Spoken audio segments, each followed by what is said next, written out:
Mungkin Bapak Ibu pernah bercerita mendengar kisah Wais Al-Qarni. Wais Al-Qarni itu, beliau tidak pernah berjumpa dengan Nabi Muhammad. Beliau tidak pernah menatap wajah. Jangan lupa subscribe, like, komen, dan bagikan tayangan ini agar bermanfaat bagi orang lain serta menjadi amal jariah bagi kita semua. Amin Allahumma amin. Nabi.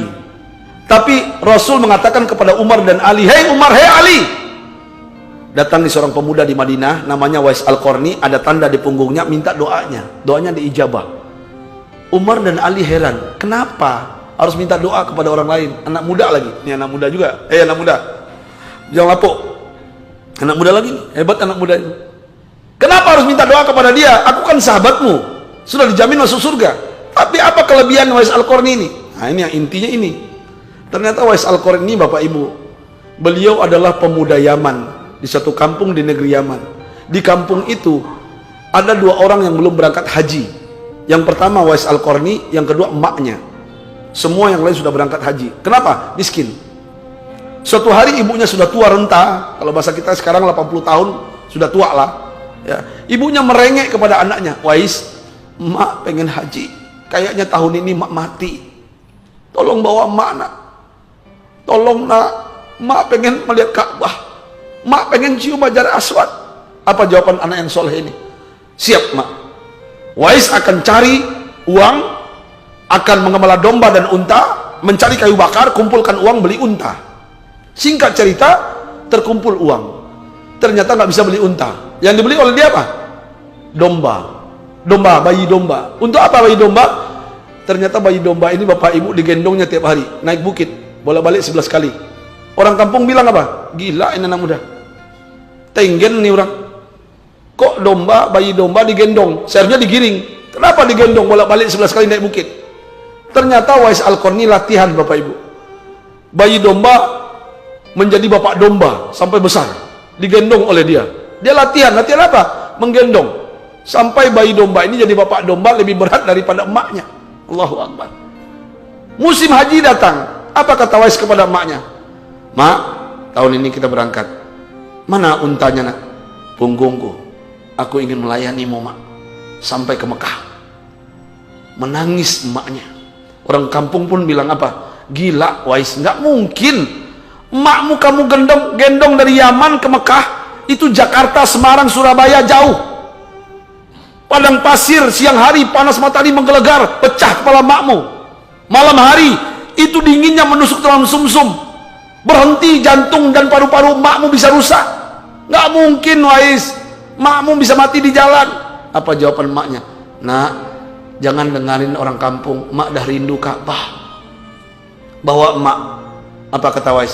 "Siap mak, aku akan bawa." Musim haji datang, sebelah kanan makanan, sebelah kiri pakaian, digendong emaknya, berjalan. Apa kata emaknya? "Labbaik Allahumma labbaik, la syarika laka labbaik, innal hamda wa ni'mata lak wal mulku la syarika lak." Ya Allah, kami penuhi panggilanmu, anakku menjadi untaku ya Allah. Sampaikan kami ke Mekah, sampaikan kami sujud, bisa sholat di samping Hijr Ismail dan dekat makam Ibrahim alaihissalam. Berjalan siang dan malam, terik panas matahari, terkelupas Pak, terkelupas punggungnya Wais, darah bercucuran. Wais nggak merasakan sedikit pun karena sudah latihan. Dia senyum, emaknya haus disuapi makan, emaknya lapar, emaknya haus disuapi, disuguhi makanan dan minuman. Emaknya buang air besar di tengah jalan, dibersihkan oleh Wais, dilayani dengan sabar dan ikhlas. Perjalanan panjang sampai emaknya nggak berdaya, punggungnya berdarah, malamnya kering, beku darah itu. Besok berulang dibersihkan sampai menjelang di depan Ka'bah. Ibunya tidak bergerak. Apa kata Wais kepada Robnya? "Ya Rob, alhamdulillah kami sampai. Ibuku sudah beberapa jam tidak bergerak. Tolong bangunkan ya Allah, jangan cabut ruhnya dari jasadnya. Kami ingin menunaikan haji.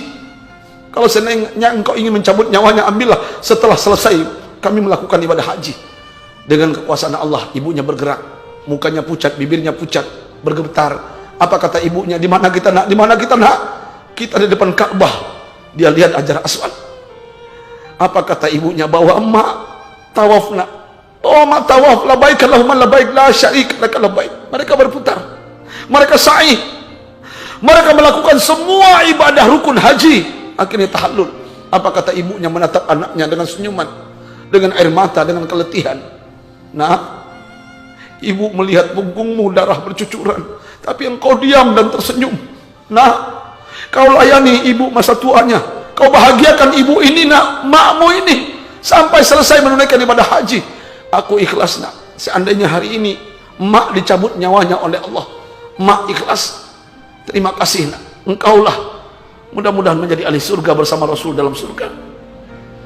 Tahukah Bapak Ibu, kenapa Rasulullah mengatakan doanya Wais Al-Qarni diijabah? Karena dia melayani, menghargai, memuliakan orang tuanya. Dan itulah yang dilakukan oleh orang-orang yang ketika orang tuanya dibawa sa'i, dibawa tawaf, digendongnya. Kenapa dia pengen ikut Wais Al-Qarni, doa diijabah, dan dia bersama Rasul dalam surga? Pertanyaannya, sudahkah Bapak Ibu, sudahkah Bapak Ibu yang hadir di masjid ini melayani, menggendong orang tuanya? Sudahkah Bapak Ibu berniat untuk orang tua, mengumpulkan uang untuk haji? Nggak usah haji, umroh. Sudahkah? Berikan haknya. Muliakan orang tua. Kalau ingin muliakan orang tua. Kalau suaminya pengen setia sampai akhir hayat, sayang dengan kita, biar anak kita soleh dan solehah, bahagiakan orang tua. Demi Allah, maafil aba fil abna. Apa yang kalian lakukan, itulah yang dilakukan oleh anak-anak kita. Kalau kita muliakan orang tua kita, anak kita akan lebih memuliakan kita. Betul nggak? Benar nggak? Ayahanda bunda, saya pengen cerita ini di sini. Kenapa saya sedih ketika melihat kabut kemarin, asap di Pekanbaru, dan saya ingin berbicara di setiap masjid. Kenapa asap ini tidak pernah hilang di Pekanbaru? Karena kalian tidak memuliakan, menghargai orang tua kalian. Ini cubitan dari Allah.